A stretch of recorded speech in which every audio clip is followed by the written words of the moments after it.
Hey everyone! Today we are diving into the world of people analytics. We're taking a deep dive into two recent articles from Cole Napper's Directionally Correct Substack. Oh, yeah, he's great. He doesn't mince words. Yeah, And, these articles got us thinking about some really interesting questions about where the field is headed, especially with everything happening in the economy right now. absolutely. It's a really fascinating time for people analytics. I mean, we've seen huge growth, huge interest over the past 15 years. Everyone wants data-driven HR, right? But since 2021, things have been, well, interesting. Interesting is one way to put it. And, one of the things that really jumped out from these articles was this idea of a people analytics paradox, Okay, yeah. where you've got all this growth, all this buzz, but then the number of dedicated people analytics roles has actually dipped. Like, did everyone go work for Revelio Labs? Funny you should mention them, because their data plays a key role in these articles. Oh, really? What they found is that while the overall number of people with people analytics, somewhere in their job description that grew fivefold, which is huge, but the number of people with dedicated roles actually decreased. Wow, so it's not just like a general HR trend. Right, and that's the thing. When they compared it to something like payroll specialists, those roles stayed pretty stable. It's like people analytics is getting squeezed. Yeah, something specific is happening there. So if those dedicated roles are shrinking, where are people going? That is the million-dollar question. Yeah. Revelio Labs, they found that most people who left those dedicated people analytics roles actually moved to other roles within HR. Okay, so they didn't completely jump ship. Right, they went to things like talent acquisition or more generalist positions. Yeah. And then it gets really interesting because they looked at salary growth. Those who moved actually saw higher salary growth than those who stayed in people analytics, even when you control for things like seniority changes. Oh, well, so there's a loyalty penalty almost. It really makes you wonder, like, how companies are viewing this function, right? How are they valuing it? Yeah, it definitely seems like the job market for people analytics is a little more complex than it might seem from the outside. Yeah, and But I want to get into the actual work itself because yeah. I think there's this assumption that people analytics is all about cutting edge AI, complex coding. Like you need to be a data science whiz to even get your foot in the door. Yeah, there's definitely this perception that it's this super technical field. And don't get me wrong, there's tons of potential for that. Oh, for sure. But the reality on the ground, at least according to this data, is a little different. A little different from the way Cole Napper describes it. It sounds like a totally different universe. The most prevalent skill among people analytics practitioners, are you ready for this? What is it? Microsoft Office. It's not quite the image. I know. Not quite the rock star data scientist we were picturing.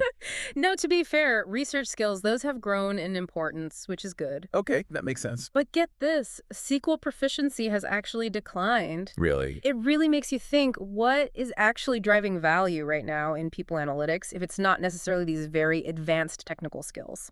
It's like this disconnect between the hype and then the day-to-day reality. Yeah.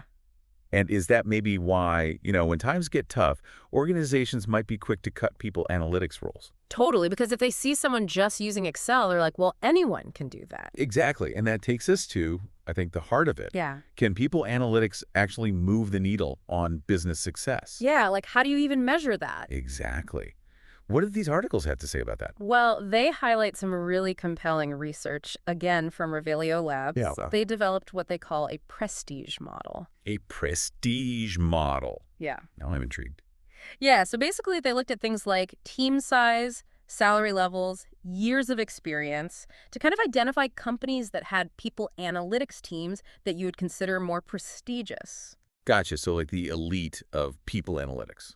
Exactly. And then they compared those companies to organizations that either had, less prestigious teams or maybe no real people analytics function to speak of. And they were looking for a correlation between the prestige of the people analytics function and the overall success of the company. Exactly. And this is where it gets really interesting. Okay. The companies with those high prestige people analytics teams consistently received higher ratings across the board. Oh, wow. So it wasn't just like, oh, yeah, their internal HR metrics look good. No, we're talking about things like employee sentiment, company culture, even leadership ratings. So there's something there. There's definitely a pattern. Even if it's not, a direct, this causes that.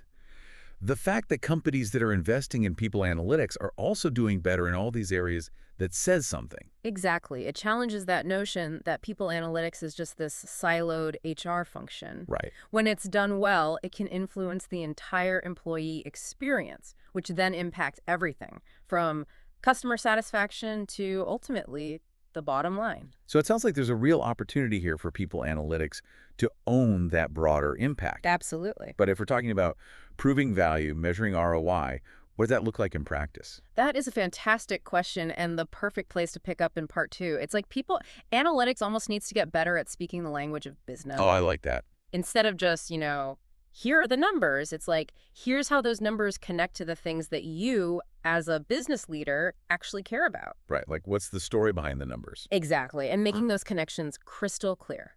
So instead of just saying, oh, we reduced turnover, it's like, our analysis helped us reduce turnover by X%, which saved the company this much money. Exactly. Yeah. Or, we were able to improve employee engagement scores, which led to better customer satisfaction and ultimately higher revenue. It's about demonstrating how people analytics can actually contribute to a company's top and bottom line. Yes. And that's where, those advanced skills we talked about, that's where they become even more important. Because if most people analytical practitioners are primarily using Excel, it's going to be tough to do the really sophisticated analyses. Right. You're not going to get very far with just a screwdriver. Exactly. So having the right tools, but then also having the right skills to use them. So upskilling is crucial for sure. Yes. For individual practitioners, absolutely. But then the articles also talk about like the entire people analytics function needing to mature. Yes. And I'm curious, what does that look like in practice? How does a function mature? Well, I think a big part of it is building those relationships with business leaders, right? So really understanding what are the business priorities, what are the challenges, what are the goals, and then figuring out how can people analytics help address those things. It's about getting out of the HR bubble a little bit. Exactly. Positioning people analytics as a strategic partner, not just a number crunching afterthought. But then how do you make sure those people analytics voices are heard and taken seriously once they're in the room? That's the thing. You have to be able to back it up With data. with insights, and then communicate that effectively. Right, because it's one thing to do good work, but if you can't actually articulate the impact of that work in a way that resonates with the people making decisions. It's like those presentations where they just throw a bunch of slides with a ton of numbers on them. And everyone's eyes just glaze over. You have to tell a story with that data. It's about showing, not just telling. Exactly. Now, we've been talking a lot about internal people analytics teams, but I'm also curious about the role that vendors play in all of this. That's a great point. Because it seems like they have a responsibility too, right? Like their success is tied to the success of the field. So it's in their best interest to help people analytics mature and grow. Yeah. If people analytics isn't seen as valuable, then they're in trouble too, right? Exactly. So they have a huge role to play in providing training and development opportunities for practitioners, sponsoring conferences, just generally being good citizens of the people analytics ecosystem. Yeah, it's that whole rising tide lifts all boats kind of thing. We Right. need that in people analytics. For sure, for sure. And, but, while we're talking about lifting the field up, we can't forget about education. Right. The people who are actually teaching the next generation of people analytics professionals. What do those programs need to be doing differently? Well, the articles emphasize this idea of, yes, you need the technical skills, but you also need to know how to communicate the value of your work. That bridge between the data and the decision-making. Yes, being able to translate those complex analyses into insights that drive actual business decisions, even for someone who's never taken a statistics class. Right, like you need to be able to explain it to your grandma. Exactly. So we need people who are data savvy and business savvy. 100%. And I think there's one other piece of this that's so important. Storytelling. Oh, absolutely. Being able to tell a compelling story with data. That ability to take those numbers and turn them into something meaningful, something memorable. It's what makes people care. And that actually feels like a perfect segue into what I think is the most important takeaway from these articles.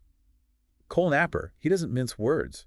Right. Like, people analytics, it's got to prove its worth. Yeah, no more free passes. No more free passes. It's time to, step up and deliver. Yeah, show me the money. Exactly. And the articles even put a number on it. Oh, I love when there's a number. They say people analytics should be 10 times more valuable than its cost. 10x. 10x. Now that's ambitious. It really makes you rethink, How do you measure success? That's a big goal. It is a bold statement, It is. but I think it's a necessary one, right? Yeah. If we want analytics to really be seen as this, like, driving force in organizations. Because let's be real, if you can't demonstrate that kind of ROI, why should a company invest in it? Exactly. Especially, we're talking about this economic climate. Every dollar counts. For sure. So it's not just about like, oh, we deserve to exist. It's like, no, we are a major player in the success of this organization. So no more playing it safe, no more incremental improvements. Yeah, think bigger, bolder. And get really good at measuring the impact. And communicating it. Oh, there's that communication piece again. Always. I bet there are people listening right now who are like feeling that fire. I hope so. They're like, yes, let's do this. Let's push the boundaries of what people analytics can be. That's what we need. That's what we covered a lot of ground. We did. Skills gap, prestige model, this 10x goal. It's a lot. But I think the most important thing is that people walk away thinking about like, okay, what does this mean for me? Right. What can I do? What kind of impact do I want to have? Because at the end of the day, this work is about people. Absolutely. That's what we all care about, right? That's why we got into this field in the first place. Yeah. And if we can use data to create better workplaces to help people thrive, that's amazing. that's something worth fighting for. It really is. It's been so great diving into all of this with you today. It's been a pleasure being here. And for everyone listening, just keep asking those tough questions, keep pushing the boundaries, and keep believing in the power of people analytics to make a real difference. Cheers to that. Cheers to that, to the future of people analytics.